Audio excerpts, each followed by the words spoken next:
Good morning प्यारे बच्चों, कैसे हैं आप लोग? वेरी गुड, बहुत अच्छे। तो हम आज जो है नई ऊर्जा के साथ फिर से हाजिर हैं आप लोगों के बीच। कल हमने त्रिकोणमिति के परिचय के बारे में बताया था। त्रिकोणमिति के 6 जो अनुपात हैं उनके बारे में हमने कल डिटेल से बताया था। इसका लिंक आप पिछले वीडियो में भी देख सकते हैं। हम उसी को आगे बढ़ाते हुए आज आप लोगों को कुछ सवाल जो हैं, जो महत्वपूर्ण सवाल है उसको क्लियर करेंगे। जो भी डाउट है सारे डाउट को क्लियर करेंगे। तो एक सवाल लेते हैं, sine A is equal to 1/11। एक सवाल यह है कि sine A is equal to 1/11, तो शेष 2 अनुपातों को ज्ञात कीजिए। तो शेष 2 त्रिकोणमितीय अनुपात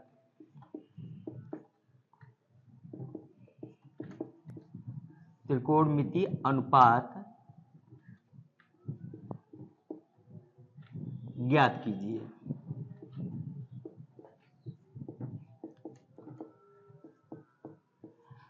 हाँ, तो जैसा कि हम जानते हैं कि साइन ए का मतलब होता है, sine A is equal to 1/11। ये दिया हुआ है तो साइन का मतलब होता है लंब बटे कर्ण।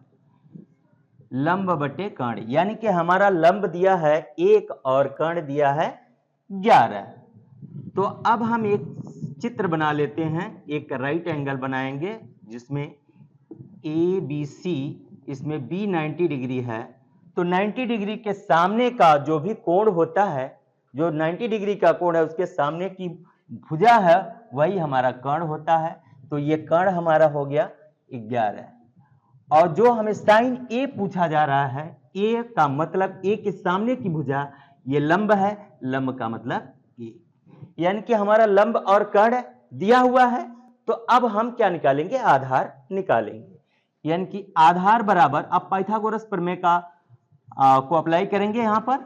तो आधार बराबर हो जाएगा कर्ण का वर्ग माइनस लंब का वर्ग।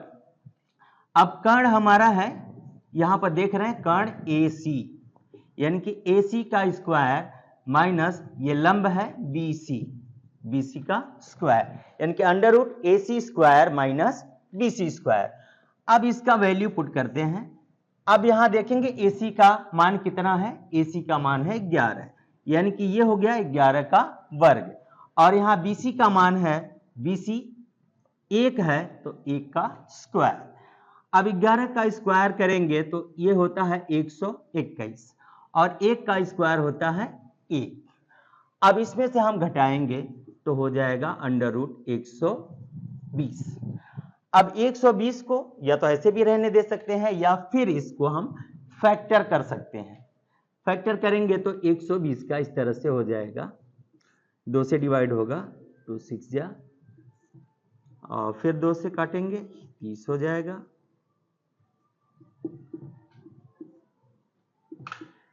अब इसका अगर हम पेयर बनाएंगे तो हम देख रहे हैं एक ही पेयर बन रहा है।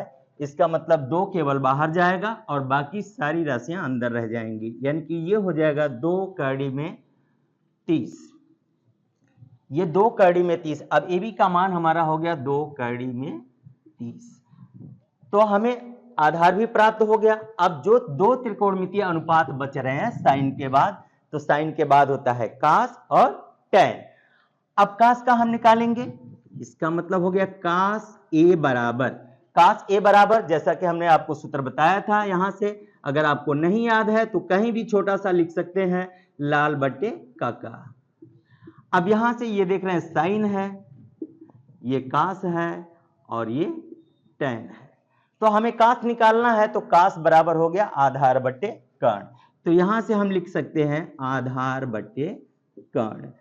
अब यहां देखेंगे इसमें आधार कौन सा है और कर्ण कौन सा है। तो आधार आपको दिख रहा है 2 कड़ी में 30 और आपका कर्ण है 11।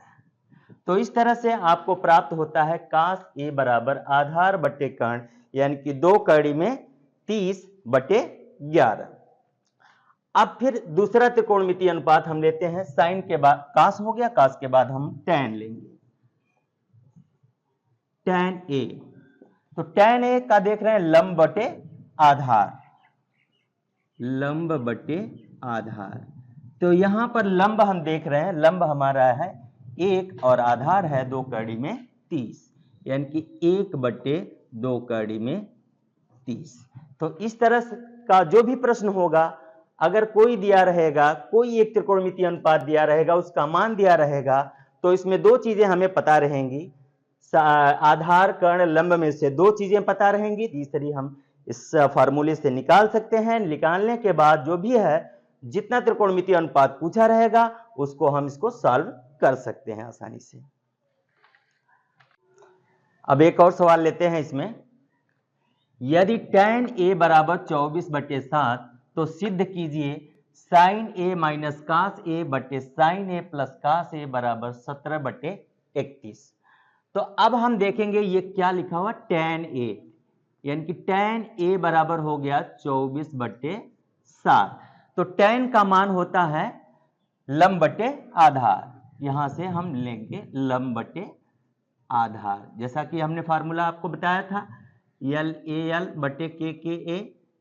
यहां से ये tan है, tan का लंब बटे आधार ले लेंगे। तो लंब और आधार हमको पता है, इसका मतलब हम यहां एक चित्र बना लेंगे इस तरह से ए बी सी। तो इसमें देख रहे हैं ए पूछा हुआ है, इसका मतलब इस ए के सामने की भुजा 24, ये जो है ये लंब है, और ये दूसरी भुजा बच रही है जो ये आधार है, और बाकी ये कर्ण है। कर्ण तो हमें पता नहीं है, तो कर्ण को हमें निकालना है। तो जैसा कि हमने कर्ण का आपको फार्मूला बताया है कि कर्ण बराबर होता है कड़ी में आधार का वर्ग प्लस लंब का वर्ग। तो यहां से हम कर्ण निकाल लेंगे। तो अब देख रहे हैं आधार कितना है, आधार है 7, तो 7 का वर्ग प्लस लंब का वर्ग, लंब है 24, 24 का वर्ग। तो अब 7 का वर्ग लेंगे तो 7 का वर्ग होता है 49, और प्लस 24 का वर्ग 576, दोनों को जोड़ेंगे तो हो जाएगा 625, और 625 का वर्गमूल करेंगे तो हो जाएगा ये 25। इसका मतलब कर्ण हमारा आ गया 25। अब जो त्रिकोणमितीय अनुपात यहां पूछा है साइन ए और कास ए, देख रहे हैं साइन ए और कास ए पूछा है, तो इसको पहले हम निकाल लेंगे। तो साइन ए बराबर होता है लंब बटे कर्ण। अब लंब यहां देखेंगे, लंब का मान है 24 और कर्ण का मान है 25। अब इसी तरह से कास ए निकालेंगे, कास ए बराबर होता है आधार बटे कर्ण। इसमें आधार का मान आपका है 7 और कर्ण है 25, तो ये हो गया 7/25। अब यहां से हम जो है, जो हमें प्राप्त करना है, सिद्ध करना है, इसमें से LHS लेंगे, LHS लेफ्ट हैंड साइड मतलब बायां पक्ष लेंगे। साइन ए माइनस कास ए अपान साइन ए प्लस कास ए। अब जो भी मान हमारा साइन ए कास ए का है यहां पर रख देंगे। तो यहां रखेंगे साइन ए का मान है 24/25 और कास ए का मान है 7/25। अब फिर यहां भी वही काम करेंगे, साइन ए का मान हो गया 24/25 और कास ए का मान हो गया 7/25। यहां माइनस है, यहां प्लस है, तो 24 में से 7 घटाएंगे तो कितना बचेगा, 24 में से 7 घटाएंगे तो 17 बचेगा। और ये नीचे 25 तो है, कोई बात नहीं, 25 ही है, एलसीएम नहीं लेना पड़ेगा। यहां भी देख रहे हैं एलसीएम नहीं लेना पड़ेगा क्योंकि हर इसका बराबर है। तो 24 और 7 जोड़ लेंगे, 24 और 7 होता है 31, 31/25। अब यहां 17/25, अब इसको गुणा करेंगे तो ये रेसिप्रोकल हो जाएगा, यानी कि 25/31 हो जाएगा। अब यहां से देख रहे हैं 25 से 25 कट जाएगा तो बचेगा हमारा 17/31, जैसा कि हमें 17/31 ले आना था, यानी कि राइट हैंड साइड प्राप्त हो गया है, RHS प्राप्त हो गया। तो हमारा ये सिद्ध हो गया है कि साइन ए माइनस कास ए बटे साइन ए प्लस कास ए बराबर 17/31। हाँ, अब एक और सवाल लेते हैं। 13 साइन ए बराबर 12, तो सेक ए माइनस tan ए का मान ज्ञात कीजिए। जब भी इस तरह का सवाल रहेगा तो हम कैसे करेंगे, ध्यान से देखिए।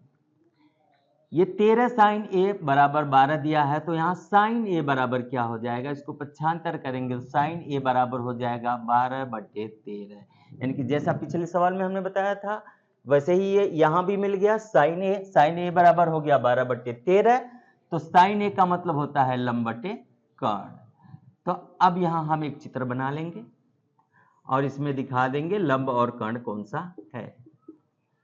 तो हम जानते हैं कि 90 अंश के सामने की भुजा हमेशा कर्ण होती है, तो ये हमारा कर्ण है। और जो पूछा गया है, जो डिग्री यानी कि जो कोण पूछा गया उसके सामने की भुजा लंब होती है, और बाकी जो तीसरी भुजा बच रही है वो आधार होता है। तो यहाँ लंब आया है 12 और कर्ण आया है 13। अब बच रहा है आधार, तो आधार हम निकाल लेंगे।